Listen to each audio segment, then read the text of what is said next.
इरफान बल्दिया का ex army starting committee chairman हूँ। JDS party का वर्किंग प्रेसिडेंट। अल्लाह का करम है कि बहुत 20 हो के आज जो पोलिंग हुई है, जेडीएस पार्टी 60% पोलिंग हुआ है। अल्लाह का करम है, जेडीएस पार्टी से हमारे उम्मीदवार मेरे अंदाज से 200 लीड से हम जीते।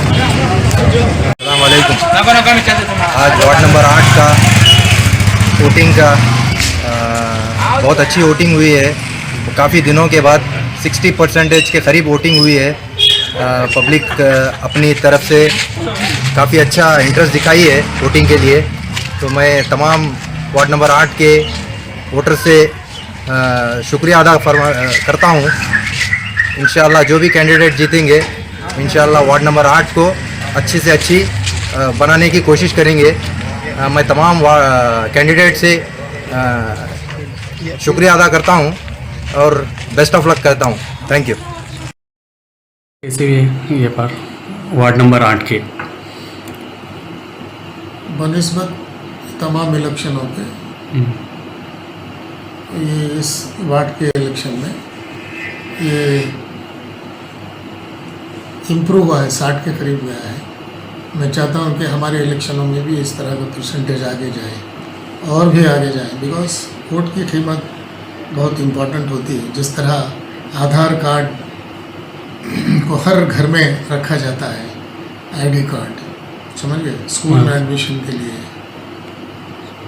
जायदाद के रजिस्ट्रेशन के लिए, बैंक में अकाउंट ओपन करने के लिए, ये बिल्कुल अशद ज़रूरी होता है। और कहीं ट्रैवल भी करना है आपको, बस में ट्रैवल करना है या ट्रेन में या प्लेन में या फॉरेन को जाना है, हज को जाना है, हर चीज़ के लिए आधार कार्ड की ज़रूरत होती है, समझ में है। उसी तरह ये वोटिंग का जो पावर है आपके पास, जो वोटिंग का जो पावर है, that is also equally like Aadhaar card. अभी देखिए, अब जितने आधार कार्ड ज़्यादा हो गए तो अब परसेंटेज बढ़ गया, मगर आधार कार्ड रखकर अगर आप पोलिंग बूथ पे नहीं जा रहे हैं तो आप अपने वोट की अहमियत को गंवा रहे हैं। आप समझ गए? ठीक है। तो ये बहुत अच्छा, इट्स ए गुड साइन कि भाई यहाँ पर वार्ड नंबर 8 में सब समझदार लोग हैं, पढ़े लिखे लोग हैं, आइमा कराम हैं, उलमाए कराम हैं, उलमाए दीन है और बिजनेस कम्युनिटी है, नौजवान पढ़े लिखे हैं। तो ये अच्छी अवेकनिंग है। मैं चाहता हूँ कि हर वार्ड में, 35 वार्ड में भी इस तरह का अवेकनिंग आनी चाहिए। और साहब, इसके अंदर ज़्यादा से ज़्यादा आप कैनवेसिंग के ऊपर डिपेंड दिए थे ज़्यादा। पूरे माइनॉरिटी एरिया है, माइनॉरिटी एरिया में आप ज़्यादा कैनवेसिंग ये दिए थे, लेकिन है ना पार्टी पूरा आपके ऊपर छोड़ दी थी माइनॉरिटी एरिया बोल के। हाँ, आप इसे, आपकी जीत है क्या, कैसा है ये? नहीं, कैंडिडेट को, चूँकि मैं जहाँ पर भी कांग्रेस में जहाँ भी हमारा एमएलए होता है कांग्रेस का, वो पॉलिटिकली देखभाल करता है और वो अपने सीनियर लीडरों को जो कंसर्न होते हैं असेंबली के, उनको साथ में लेता है। उसी तरह जहाँ जहाँ एक्स एमएलए होता है, वो भी पार्टी के लिए वो एमएलए ही माना जाता है। उसी तरह हम तमाम जो लीडर्स हैं, जो हमारे कॉन्स्टिट्यूंसी के कंसर्न हैं, वो उनको एतमाद में लेकर ये टिकट को दी गई थी शमशाद साहब। और ये जो जितने कैंडिडेट हैं, शमशुद्दीन है और हमारे मकबूल साहब हैं, जो अच्छा काम कर रहे थे, अचानक ऐसा हो गया। इससे पहले भी हमारे महबूब साहब भी अच्छा काम कर रहे थे, काउंसलर्स। आगे भी मैं चाहता हूँ कि लोग अच्छा काम करें। अभी हालात जो 8 नंबर के जो हैं, वहाँ पर कचरा उठाया नहीं गया है, बहुत सारे प्रॉब्लम्स हैं। और पानी मैंने हमारे एमएलए के पीरियड में मैंने 40 लाख गैलन पानी दिया, आप समझे। तो पानी की किल्लत नहीं है, लेकिन वहाँ पर मैं महसूस किया कि लोग बता रहे थे कि पानी की किल्लत भी है। ये बहुत अफसोस की बात है। तो जो भी वो काउंसलर्स वहाँ पर बनते हैं तो उसको करें। अगर उनके हाथ से नहीं हो तो हम जैसे लोगों को बोलिए, एमएलए को बोलिए, एमएलए को बोलिए या एक्स एमएलए को बोलिए, क्योंकि we have got the knowledge, because I brought that line और उसका वैल्यू मुझे मालूम है। और अब जो जितने भी कैंडिडेट हैं माशाल्लाह, शमसुद्दीन इज़ कैपेबल, और मकबूल के जितने भी भाई हैं वो भी कैपेबल हैं, और गौस एसडीपीए के उनकी भी बड़ी अच्छी टीम लगी मेरे को, उनसे बातचीत की मैंने, वो भी लड़के अच्छे हैं। सईद भी एक अच्छा लड़का है, इंथुजियास्टिक है, उनको भी शौक़ है लड़ने का। और नूर भी अच्छा एक पोटेंशियल कैंडिडेट है, वो भी इंडिपेंडेंट के हैसियत से वो इलेक्शन लड़ रहे हैं। और उसके अलावा हमारे हबीब साहब भी लड़ रहे हैं, आप समझ गए, हबीब साहब की मिसेस लड़ रही है। तो ये तमाम कैंडिडेट्स मेरे हिसाब से बहुत अच्छे सुलझे हुए कैंडिडेट्स हैं, समझदार है। तो ये मैं हमेशा से, अभी जब से मैंने कैंपेन शुरू किया एज ए कांग्रेस लीडर, ये मेरी जिम्मेदारी थी कि मैं सेलेक्ट करूं। वो मैं तमाम लीडरों के राय मशवरे से शमशाद का नंबर मैंने दिया, शमशाद को मुंतखब किया, समझे। उसके बाद उनको टिकट दी गई सबके राय से, और एज ए कैंडिडेट मैं, जाहिर है मैं अपने कैंडिडेट को जिताने की मैं रिक्वेस्ट किया, और ऐसा नहीं कि मैं किसी का विरोध किया, और सब कैंडिडेट फिट हैं। मैं चाहूँगा कि जो भी इसमें जीत कर आएंगे, क्या हम उनका हाथ मजबूत करेंगे। अगर इनका हाथ हम मजबूत नहीं करेंगे, वहाँ पर हमारे, अभी देखिए वहाँ पे आप हर इलेक्शन में आप देखेंगे वहाँ पे 600 वोट लेकर काउंसलर बन जाता है आदमी, मगर मैं हारो या जीतो वहाँ 3000 3,500 वोट आते हैं हमारे। तो लोग कितना चाहते होंगे, कितना एतमाद हम पे होगा, यासीन साहब पर होगा। तो मैं इग्नोर नहीं करूँगा, जो भी काउंसलर बनेगा वहाँ पे हमारा चेयरमैन बैठा हुआ है म्यूनसिपालिटी के अंदर, स्टाफ बहुत अच्छा है, और नया स्टाफ भी लाया गया है। मैं समझता हूँ they are all dedicated, but काम लेने वाले के ऊपर ये मुनस्सिर है। नहीं, माइनॉरिटी सीट है, माइनॉरिटी एरिया है सब, वो पूरा माइनॉरिटी एरिया है। डिपेंड शमशाद भाई एक रीज़न, जब आप कैनवेसिंग करे, जितना आपके उसको आप कैनवेसिंग नहीं करे थे उतना कैनवेसिंग आप करे इसे, तो जीत हार आपके ऊपर जाती है इसकी। नहीं, ऐसा नहीं होगा, ऐसा नहीं, ये डेमोक्रेसी है। हाँ साहब, ये डेमोक्रेसी है और ये टीम वर्क है। हाँ, टीम वर्क है, और मुझ पर भी लोग एतमाद रखते हैं, और कैंडिडेट पर भी एतमाद रखते हैं। Among all good candidate you have to select best. अब उसमें बेस्ट कौन है ये काउंटिंग बताएगी। नहीं, मैं तो वहाँ पर मेरा मकसद एक तो हमारे कैंडिडेट को जिताना, वो तो रहेगा, क्योंकि एक पार्टी की जिम्मेदारी है। जब चैलेंज करके हम किसी को, अगर टिकट नहीं देता तो कोई दूसरा लीडर घुस कर वो देगा, तो एक रॉन्ग मैसेज जाएगा कि भाई यासीन साहब दे नहीं पाए, तो यासीन साहब की ताकत कम है। ये मैसेज सियासत में कौन देना चाहेगा? No politician will give. Public क्या जाहिर है मैं अपना कैंडिडेट देने की कोशिश किया, और मेरे लोगों को, मेरे लीडरों को मनवा कर, और वो काम का आदमी भी है, वो काम का एक्सपीरियंस भी है, उसका ऑप्शनल सब्जेक्ट ही म्यूनसिपालिटी है शमशाद का। तो ऐसा नहीं कि मैं दूसरे अनफिट हैं, दूसरे फिट हैं, दूसरे भी बिल्कुल सुलझे हुए हैं। दूसरे भी अगर कोई जीत के आएंगे तो वो भी अच्छा काम करेंगे, और हम हाथ मजबूत करेंगे। अगर हम उनका हाथ नहीं मजबूत करेंगे, वहाँ पर लोगों को तकलीफ होगी, अभी आपको मैं क्या बताऊँ, जब मैं एमएलए था 40 लाख गैलन पानी रायचूर को दिया, ये बिल्कुल सफिशिएंट है। अगर पानी की किल्लत किसी वार्ड में है तो उसका जिम्मेदार काउंसलर रहेगा, म्यूनसिपालिटी नहीं रहेगी, आप समझ गए।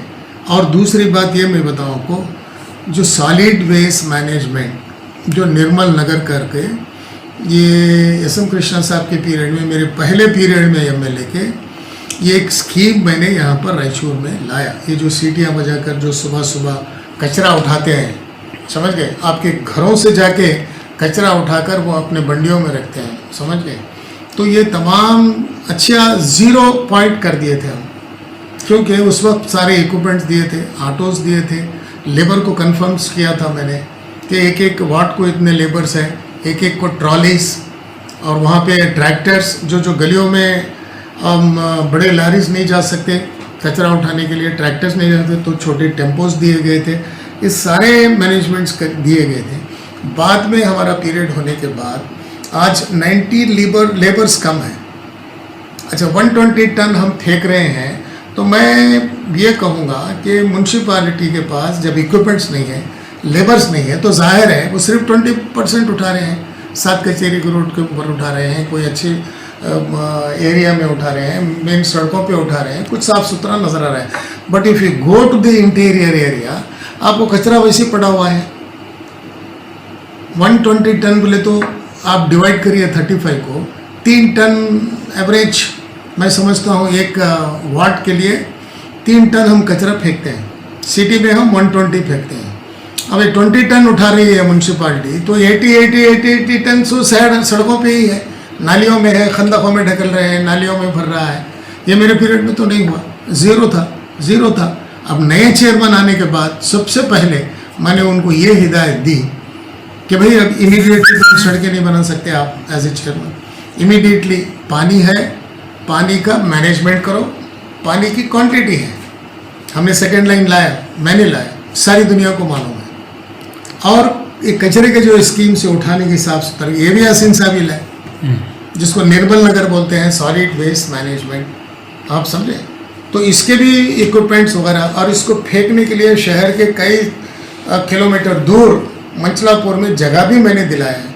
यहाँ तक कि जितने हॉस्पिटल्स हैं, हॉस्पिटल का कचरा भी ये सड़कों पे फेंका जाता था। फिर IMA को मैंने रिक्वेस्ट करके उनको 3 एकड़ ज़मीन दी।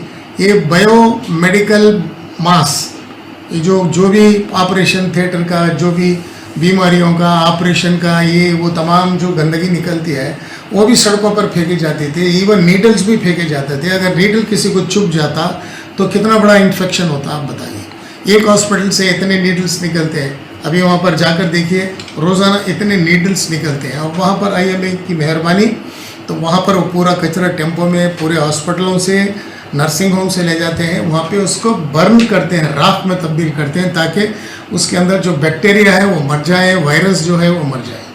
ये सारी चीज़ें मैं सोच के ये सब बनाया मैंने।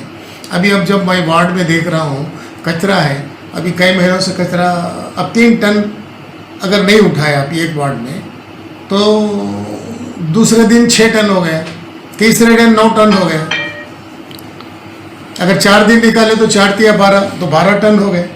तो इस तरह से अकुमुलेट होता है और वो फैल जाता है, हमको मालूम नहीं होता। और हमारे छोटे छोटे बच्चे अच्छे स्कूलों में डोनेशन देके पढ़ा रहे हैं, अच्छे स्कूलों में पढ़ा रहे हैं, गवर्नमेंट स्कूल्स में अच्छी पढ़ाई हो रही है, और वो शाम में आकर क्या कर रहे हैं, वही कचरे पे खेलना पड़ रहा है उनको। तो इसीलिए हमारे चेयरमैन साहब को, विनय कुमार साहब अच्छा काम कर रहे हैं। उनको मैंने यही हिदायत दी कि बगैर इन्वेस्टमेंट के एक ही काम है, आप स्टार्ट करो जिसमें इन्वेस्टमेंट नहीं है, आपके पास इक्विपमेंट्स है, लेबर्स है, आप कचरा उठाना शुरू करो। कितने सालों से, 2 साल से म्यूनसिपालिटी नहीं बनी, 2 साल 3 महीने कोर्ट में रहा केस, आप समझे। तो म्यूनसिपालिटी एडमिनिस्ट्रेशन कितना कचरा उठाया होगा। तो इतना कचरा जो सिटी में जमा हुआ था, विनय ने सारे करवाए, हजारों टन लारियों से निकालने लगे। तो अब ये काम है कि अब म्यूनसिपालिटी बन चुकी है, हर वार्ड में अपने काउंसलर्स अपने अपने लेबर मुंतखब करें। अगर लेबर की अगर आपको ज़रूरत पड़े तो आप फाइट करिए, डिप्टी कमिश्नर के पास जाइए, हम लोगों के पास आइए, मिनिस्टर से लड़िए, हुकूमत से लड़िए, लड़के आप लेबर इमीडिएटली लाइए। क्या मैं लेबर नहीं लाया था? मैं तमाम लेबर्स को कंफर्म किया, तकरीबन 100 के ऊपर मैंने 150 कुछ किया था, और उसमें 90 लेबर जो कंफर्म्ड हुए हैं वो डिफरेंट डिपार्टमेंट में काम कर रहे हैं। तो हमारे को 90 वर्कर्स जो सैनिटरी इंस्पेक्टर्स वगैरह वगैरह जो भी है, वो तमाम कम पड़ रहे हैं अब हमारे के लिए कचरा उठाने के लिए। अभी जैसे जैसे आबादी बढ़ेगी, आज 120 टन पर डे हम कचरा बाहर फेंकेंगे घरों का, कल आबादी और बढ़ेगी तो 150 भी हो जाएगा, आप समझ में। तो उसको मद्देनज़र रखते हुए आज हमारे जितने भी काउंसलर्स हैं, मैं उनको गाइड करूँगा। उसमें जूनियर्स हैं, उनको कुछ नॉलेज है, चंद लोगों को नॉलेज नहीं है, चंद लोगों को अवेकनिंग है, चंद लोगों को अवेकनिंग नहीं है। लेकिन जितने भी अब जो BJP के काउंसलर्स हैं, वेरी ब्रिलियंट, इंडिपेंडेंट है, वो भी बहुत होशियार है, और कांग्रेस के वो भी होशियार हैं, BJP के, जनता दल के, ये तमाम जितने भी अब इस वक्त मैं देख रहा हूँ, including our chairman, they are brilliant. But the government should support all equipments, material, उनका इंफ्रास्ट्रक्चर कचरा उठाने के लिए।